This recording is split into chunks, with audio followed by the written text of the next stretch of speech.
Suddenly, a colossal wall of swirling black dust towers over a farmhouse, swallowing the sun.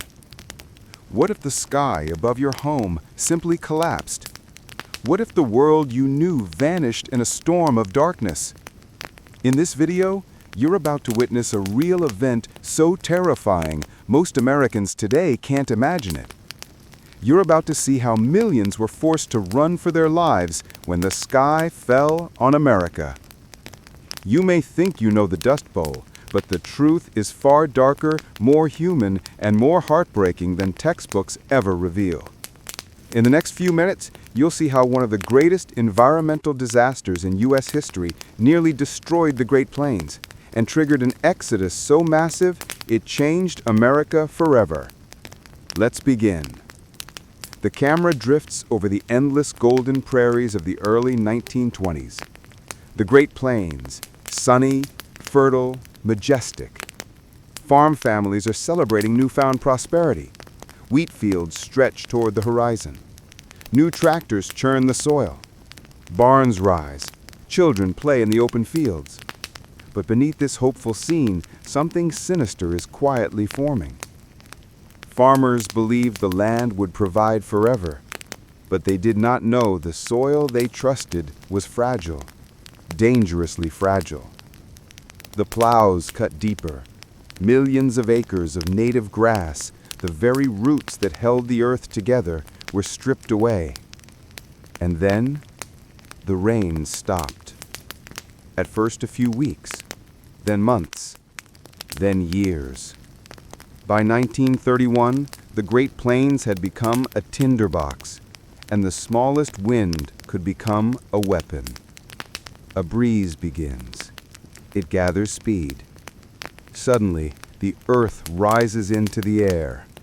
Dust storms, black blizzards begin devouring everything in their path. People covering their faces, cattle suffocating, cars buried beneath dunes, entire towns disappearing under mountains of dust.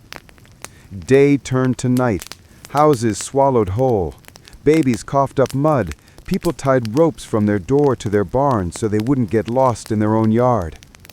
Eyes stinging, lungs burning, no water, no crops. And then the storm of April 14th, 1935. Black Sunday. The sky turns ink black. Birds drop from the air. Families cry in the darkness. It felt like the end of the world. When humans lose the land beneath their feet, they move. Families pack old trucks, dust-coated suitcases, blankets, pots, the family Bible. Everything else is left behind. Over 3 million people became refugees inside their own country, the largest internal migration in U.S. history.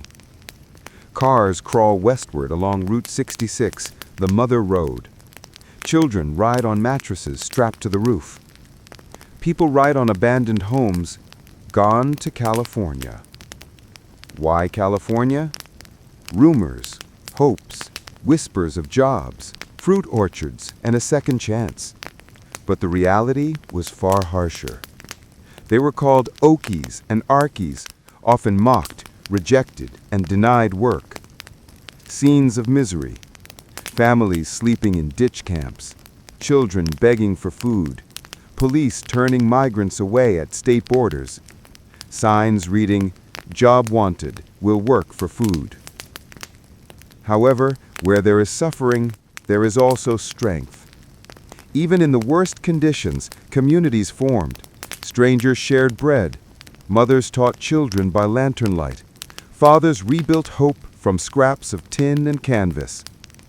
A woman's voice from an interview plays. We had nothing, but somehow we kept going. President Franklin Roosevelt appears on screen. Something had to change. The government launches massive soil restoration programs, planting millions of trees, teaching new farming methods, restoring native grasses, creating windbreaks, saving the land from total collapse. Over the next decade, Slowly, the rains return. The land breathes again, but the scars remain. The Dust Bowl was not just a natural disaster. It was a human-made catastrophe, one that forced America to rethink how it treats the earth. The screen shows an elderly Dust Bowl survivor sitting on a porch. He looks into the distance and says, "We thought the sky would always be there." Then one day, it wasn't. The Dust Bowl is a warning, a reminder that our world can change faster than we think, and that if we forget the lessons of the past, the sky might fall again. If stories like this fascinate you, subscribe and stay with us for more untold chapters of American history.